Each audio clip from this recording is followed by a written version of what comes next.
Hello students, welcome to my YouTube channel. This is Ashutosh Nigam, Assistant Professor at Axis Colleges Kanpur. Today we are going to discuss about the part second of Industrial Engineering multiple choice question. So in first part we have tell about 30 questions of Industrial Engineering. Now come to the next part. Start. The first question is, what does symbol O imply in work study? Means work study में जो symbol O होता है वो किस operation के लिए use किया जाता है? ऑपरेशंस के लिए, इंस्पेक्शंस के लिए, ट्रांसपोर्टेशन के लिए या डिले के लिए? देखिए वर्क स्टडी में क्या होता है, कुछ टाइप के सिंबल्स होते हैं जो कि आपके यूज़ किए जाते हैं, जैसे ऑपरेशन का होता है, इंस्पेक्शन का होता है, ट्रांसपोर्टेशन का होता है, डिले का होता है, और कुछ कंबाइंड सिंबल्स भी होते हैं इनके अलावा जो यूज़ किए जाते हैं।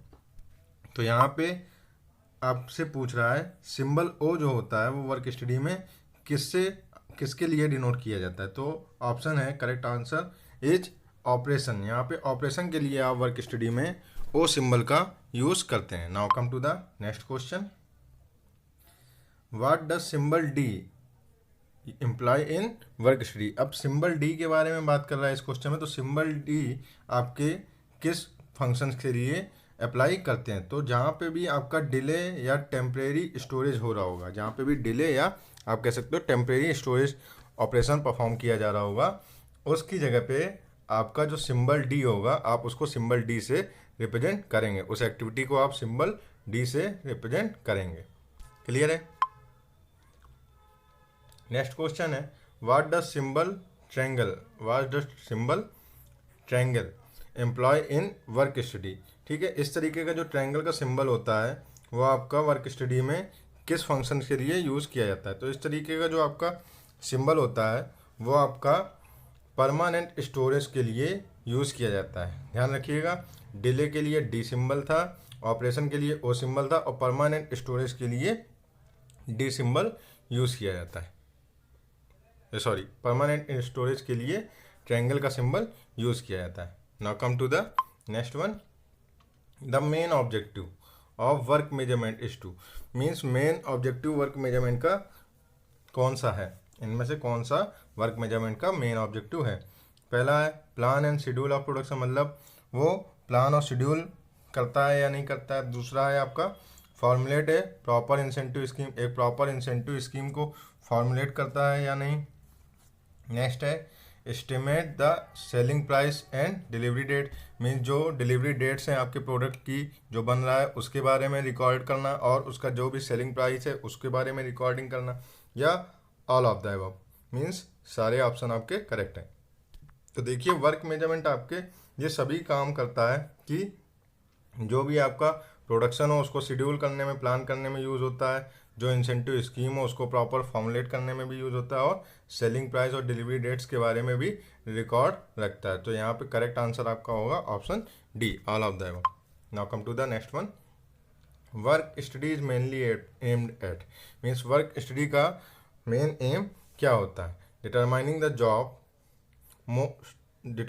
The most efficient method of performing a job. Next है establishing the minimum time of completion a job. Next है developing the standard method and standard time of a job. Another one is economising the motion involve on the part of the worker while performing a job. तो इसका correct answer क्या होगा?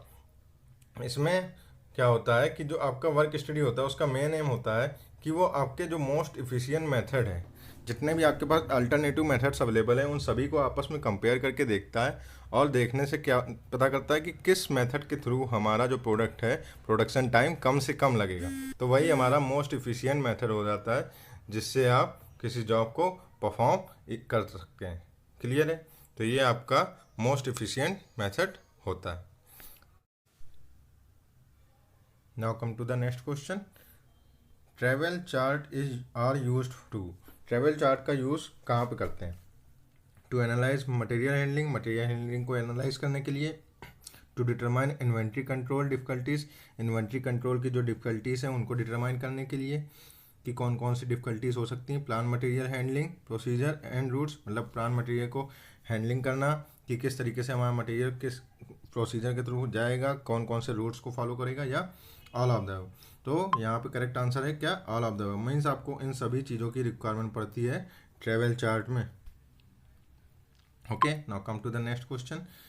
String diagram is used when, string diagram का use कहाँ पे होता है, when team of worker is working at a place, when material handling is to be done, when idle time is to be reduce, और all of the.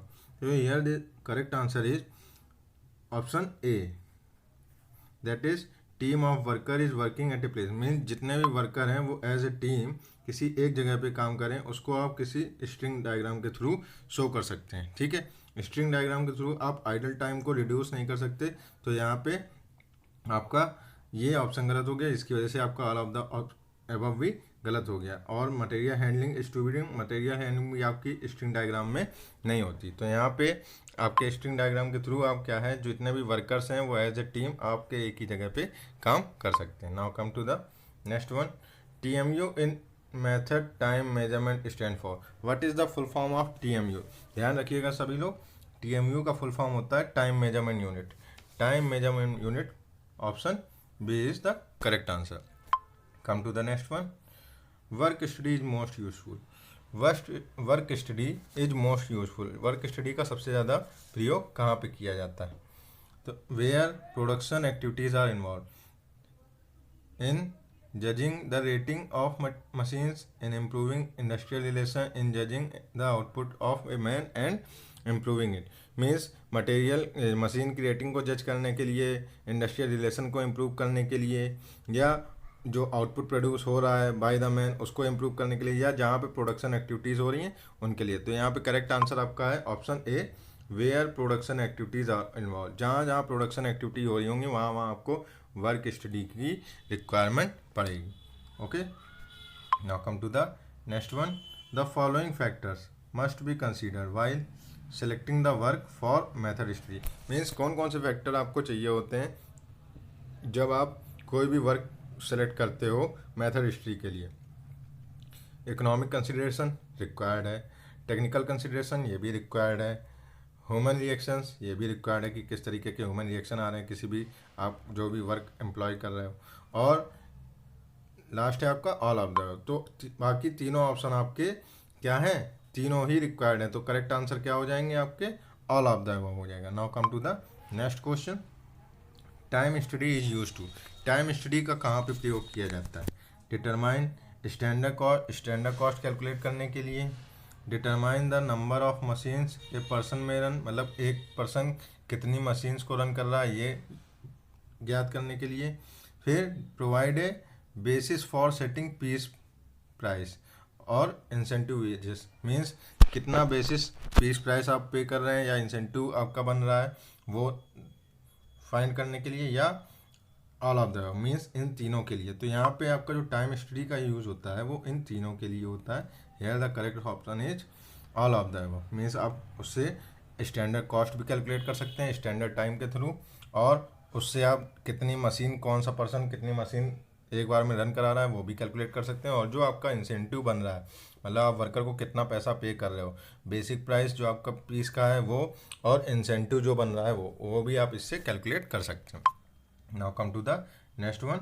Time studies, time study क्या होता है, time study is the appraisal in terms of time of the value of work involving human effort. Here the correct answer is option A. ध्यान दीजिए, time study क्या होता है, एक appraisal होता है किसके टर्म्स में, इन terms of time of the value of work involving human work. Means जो आपका वर्क है ह्यूमन एफर्ट के द्वारा जो किया जा रहा है उसमें इन टर्म्स ऑफ जो टाइम है उसी को आपको कैलकुलेट करना होता है टाइम स्टडी के अंदर। Now come to the next. Production cost refers to prime cost plus, means production cost equal to होता है आपका, ध्यान रखिएगा, prime cost plus factory overheads. Means इसमें जो एडमिनिस्ट्रेटिव और सेल्स ओवरहेड्स होते हैं वो आपके नहीं काउंट होंगे, इसमें सिर्फ प्राइम कॉस्ट प्लस जितने फैक्ट्री ओवरहेड्स होते हैं वो सभी आपके ऐड होते हैं जितनी भी प्रोडक्शन कॉस्ट है। ओके, तो ध्यान रखिएगा, here option A is the correct answer. Now come to the next question. Basic motion time study gives time for basic motion in 10,000 of minutes 10,000 of minutes means जो basic motion time study होता है इसमें हम जो time calculate करते हैं वो आपका क्या होता है 10,000 पार्ट होता है किसका, किसी भी मिनट का। Now come to the next question. Work measurement technique include all of the following except, मतलब वर्क मेजरमेंट टेक्निक में इनमें से कौन कौन सी होती हैं और उसके अलावा किसको छोड़ के, मतलब all of the following accept किसको छोड़ के, मतलब वर्क स्टडी में आप कौन कौन सा काम नहीं करते हो वर्क मेजरमेंट के through. On the job training means job training आप सीधी सी बात है नहीं करते हैं। टाइम स्टडी वर्क मेजरमेंट में आपको टाइम कैलकुलेट करना होता है, मतलब ये तो होता है। वर्क सैम्पलिंग ये भी होता है। Pre determined motion time data system ये भी होता है। तो यहाँ पे आपका करेक्ट आंसर क्या हो जाएगा, on the job training means आपके जो वर्क मेजरमेंट टेक्निक्स होते हैं उसमें आपके बाकी के 3 प्रोसेस होते हैं, लेकिन जो फर्स्ट प्रोसेस है ये नहीं होता है। तो यहाँ पे लिखा हुआ है ऑल द फॉलोइंग एक्सेप्ट, तो except on the job training. Here the correct answer is option A. Now come to the next question. The time taken for the job from its arrival to the system until its departure is known as, मतलब कितना time लगता है या जो time लगता है हमारा job को उसके किसी भी सिस्टम में अराइवल होने से लेके जब तक वो बन के डिपार्चर नहीं हो जाता तब तक का, उस टाइम को क्या कहते हैं, उस टाइम को हम लोग कहते हैं flow time. Remember this time is known as flow time. Here option B is correct. Now come to the next one. What the symbol square imply in work study? Here the symbol is square. Remember the symbol for square is the inspection symbol. Okay, inspection symbol, it is known as inspection symbol means here option A is correct. Delay के लिए symbol अभी हमने बताया था कौन सा था, delay के लिए डी सिंबल था और परमानेंट स्टोरेज के लिए ट्रायंगल का सिंबल था। Okay, now come to the next question. What does symbol arrow, arrow is used for transportation. इससे आप दिखा सकते हो कि आपका जो मटेरियल है कहाँ से कहाँ मूव कर रहा है, आप इस डायरेक्शन के थ्रू ट्रांसपोर्टेशन सिंबल के थ्रू यूज़ कर सकते हैं। तो आप जो एरो सिंबल होता है वो ट्रांसपोर्टेशन के लिए यूज़ करते हैं। क्लियर है। Now come to the next one. Quality control is aimed at, quality control का जो मेन एम होता है वो क्या होता है, maintain the desire quality, desire quality मतलब जो क्वालिटी चाहिए उसको मेंटेन रखना, एक्सीडिंग द डिजायर क्वालिटी को और बढ़ाना, ठीक, कॉन्टिन्यूस इम्प्रूविंग द क्वालिटी, जो अपनी क्वालिटी है उसको कंटिन्यू इम्प्रूव करते रहना, या फॉलोइंग द क्वालिटी, जो क्वालिटी हमें चाहिए उसको फॉलो करते रहना चाहिए। तो यहाँ पे आपका ऑप्शन ए जो है वो करेक्ट आंसर होगा, means maintaining the desire quality. आपको जितनी क्वालिटी स्टैंडर्ड क्वालिटी जो भी आपको आउटपुट में रिक्वायर्ड है आपको उसको मेंटेन रखना है, यही क्वालिटी कंट्रोल का मेन एम होता है। Okay, come to the next one. A diagram showing the path followed by man and material while performing a task is known as, मतलब कोई भी डायग्राम जिसमें आप मैन और मटेरियल दोनों के द्वारा जो भी टास्क परफॉर्म किया जा रहा है या जो भी एक्टिविटी होती हैं उनको आप शो करते हैं, कौन सा डायग्राम कहलाता है, वो डायग्राम आपका कहलाता है फ्लो डायग्राम कहलाता है। ओके, वो डायग्राम आपका फ्लो डायग्राम कहलाता है। Remember this is known as flow diagram. Now come to the next one. The factors to be consider for production scheduling are, production scheduling के लिए कौन कौन से फैक्टर कंसीडर करने होते हैं, कंपोनेंट डिजाइन, रूट सीट, मतलब रूट सीट भी बनती है, कंपोनेंट को डिजाइन भी करना होता है, क्लियर है, टाइम स्टैंडर्ड टाइम भी कैलकुलेट करना होता है। तो यहाँ पे आंसर आपका हो जाएगा ऑल ऑफ दिस, मीन्स ये तीनों फैक्टर्स आपको प्रोडक्शन शेड्यूलिंग के लिए रिक्वायरमेंट होते हैं। क्लियर है। Now come to the next question. Percentage idle time for man और मशीन इज फाउंड बाय, तो परसेंटेज आइडल टाइम होता है किसी भी मैन और मशीन के लिए कि कितना टाइम लग रहा है, उस टाइम को आप कैसे कैलकुलेट करेंगे, उस टाइम को हम कैलकुलेट करते हैं using work sampling method. Using work sampling method आप उस टाइम को कैलकुलेट करेंगे कि किसी मैन और मशीन के द्वारा जो आइडल टाइम हो रहा है, मतलब कितने समय वो फ्री है, वो आप कैसे कैलकुलेट करेंगे। तो उसका परसेंटेज निकालना होता है। जैसे टोटल टाइम आपका 8 आवर है और 8 आवर में वो 1 आवर रेस्ट कर रहा है, तो उसका परसेंटेज कैसे निकालेंगे, 1/8 मल्टीप्लाइड बाई 100। तो यहाँ से आप उसका परसेंटेज आइडल टाइम कैलकुलेट कर लेंगे कि कितने टाइम हमारा मैन या मशीन फ्री है। Okay, come to the next question. Material requirement planning does not include, material requirement planning में इनमें से क्या नहीं होता है? Material price, bill of material, inventory level, production schedule. तो इसमें ध्यान रखिएगा, जो मटेरियल का प्राइस होता है वो मटेरियल रिक्वायरमेंट की प्लानिंग में नहीं होता है। Come to the next question. Identify one of the objective of work study. इनमें से कौन सा एक वर्क स्टडी का ऑब्जेक्टिव है? प्रॉब्लम सॉल्विंग मीन्स प्रॉब्लम को सॉल्व करना, कॉस्ट इफेक्टिवनेस कॉस्ट को इफेक्टिवनेस रखना, फिर eliminates unnecessary human movement means जहाँ पे आपको ह्यूमन मूवमेंट की रिक्वायरमेंट नहीं है वहाँ पे उन मूवमेंट्स को एलिमिनेट करना, प्रिपेयर बैलेंस शीट। तो यहाँ पे जो करेक्ट आंसर है वो है आपका option C means work study का यहाँ पे जो एक ऑब्जेक्टिव दिया हुआ है वो क्या है? वो है एलिमिनेट अननेसेसरी ह्यूमन मूवमेंट। इससे क्या होता है, जो भी आपका टोटल प्रोडक्शन टाइम होता है मीन्स अननेसेसरी मूवमेंट होने की वजह से क्या होता है, वो टाइम आपका बढ़ जाता है, और टोटल प्रोडक्शन टाइम अगर बढ़ गया तो आपका जो प्रोडक्शन रेट है वो कम हो जाएगा, प्रोडक्टिविटी कम हो जाएगी, प्रॉफिट कम होगा। तो अननेसेसरी जो ह्यूमन मूवमेंट्स है उनको आप रिड्यूस करिए, एलिमिनेट करिए, ताकि जो आपका टोटल मैन्युफैक्चरिंग टाइम है वो कम से कम लगे, प्रोडक्शन टाइम कम से कम लगे, और आपका ज़्यादा से ज़्यादा प्रोडक्ट कम समय में प्रोड्यूस हो सके। Now come to the next question. The person responsible for assigning the resources to a project is most often means जो पर्सन रिस्पॉन्सिबल होता है किसी भी रिसोर्सेज को असाइन करने के लिए किसी भी प्रोजेक्ट पे, ठीक, कौन सा होता है वो? द प्रोजेक्ट मैनेजमेंट होता है, द HR डिपार्टमेंट होता है, human resources department, the line manager होता है, या द एग्जीक्यूटिव स्पॉन्सर्स होता है। तो वो आपका पर्सन होता है द लाइन मैनेजर। जो लाइन मैनेजर होता है वो उसकी फुल रिस्पॉन्सिबिलिटी होती है कि कौन सा रिसोर्स आप असाइन कर रहे हो किसी भी प्रोजेक्ट के लिए। Okay, now come to the next one. Project monitoring is required. Project monitoring required होती है कहाँ पे रिक्वायर्ड होती है? Before commencement of the project means project बनने से पहले या उस पर काम होने से पहले, after completion of the project project बनने के बाद, during implementation of the project मतलब प्रोजेक्ट जब आपका वर्क कर रहा है उस पर कोई भी टास्क परफॉर्म किया जा रहा है प्रोडक्ट बनाने में, उसमें आप कोई इम्प्लीमेंटेशन करने के दौरान, और दूसरा at any stage of the project deem necessary मतलब प्रोजेक्ट बनाने से लेके from the starting to the end किसी भी स्टेज पे आप उसका यूज़ कर सकते हैं प्रोजेक्ट मॉनिटरिंग। तो ध्यान रखिएगा यहाँ पे ऑप्शन सी होना चाहिए कि प्रोजेक्ट मॉनिटरिंग की जो बेसिक रिक्वायरमेंट होती है वो कब होती है? जब आपका प्रोजेक्ट का इम्प्लीमेंटेशन चल रहा है, उस पर कोई काम हो रहा है, उस समय आपको उसकी मॉनिटरिंग की रिक्वायरमेंट सबसे ज़्यादा होती है। Now come to the next question. Project feasibility report is aimed at. Project feasibility report जो होती है उसका एम क्या होता है, किस पे फोकस रहता है? इन्फॉर्मिंग द पीपल को इन्फॉर्म करने के लिए, अट्रैक्टिंग द कस्टमर को अट्रैक्ट करने के लिए, जस्टिफाइंग द इन्वेस्टमेंट को जस्टिफाई करने के लिए, या गिविंग डिटेल ऑफ रिसोर्सेज या रिसोर्सेज की जो डिटेल्स है उसको ट्रांसफ़र करने के लिए, गिविंग करने के लिए। तो यहाँ पे करेक्ट आंसर है जो प्रोजेक्ट फिजिबिलिटी रिपोर्ट होती है उसमें आप किसको जस्टिफाई करते हैं? जस्टिफाई द इन्वेस्टमेंट, कि कितना हमारा बेसिकली इन्वेस्ट हो रहा है एक एक चीज़ में, एक एक मशीन में, एक एक मेथड्स में, और एक एक वर्कर पे जो भी इन्वेस्टमेंट हो रहा है उस सभी को आपको कैलकुलेट करके इस रिपोर्ट में दिखाना होता है। Now come to the next question.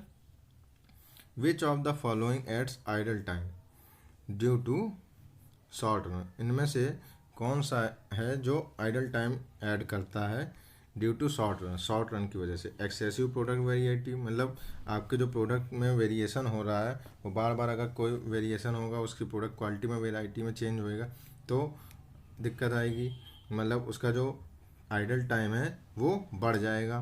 Lack of standardization means standardization की अगर कमी होगी तो आपका आइडल टाइम बढ़ जाएगा। तो यहाँ पे ऑप्शन दोनों ही सही हैं, तो ऑप्शन करेक्ट सी हो जाएगा, both A and B. Now come to the next question. What is total work content? Total work content क्या होता है? फॉर्मूला टोटल वर्क कंटेंट का कैलकुलेट करना होगा, तो कैसे कैलकुलेट करेंगे? Remember this is total work content is equal to basic work content plus excess time. Here the option A is correct answer. Okay, now come to the next question. For material transportation, conveyors are used when the prevailing condition included. Material transportation के लिए जो conveyors हम लोग use करते हैं उनकी ज़रूरत या किस कंडीशंस पे हम उसको यूज़ करते हैं। Options are loads are uniform, when loads do not vary, मतलब लोड ज़्यादा वेरी नहीं कर रहा है उस केस में। नेक्स्ट है मटेरियल मूव रिलेटिवली कंटिन्यूसली, अगर आपका मटेरियल बार बार कंटिन्यूसली क्या हो रहा है, मूव हो रहा है वहाँ पे, या ऑल ऑफ द अबव। तो here the correct answer is all of the above. Means जहाँ पे आपका लोड भी हो ज़्यादा वेरी ना करे, लोड भी आपका यूनिफॉर्म हो, और जो मटेरियल्स है वो रिलेटिवली मूव करता रहे कंटिन्यूसली, तो यहाँ पे आप कन्वेयर्स का यूज़ करते हैं। तो here the correct answer is option D, all of the above. Thank you.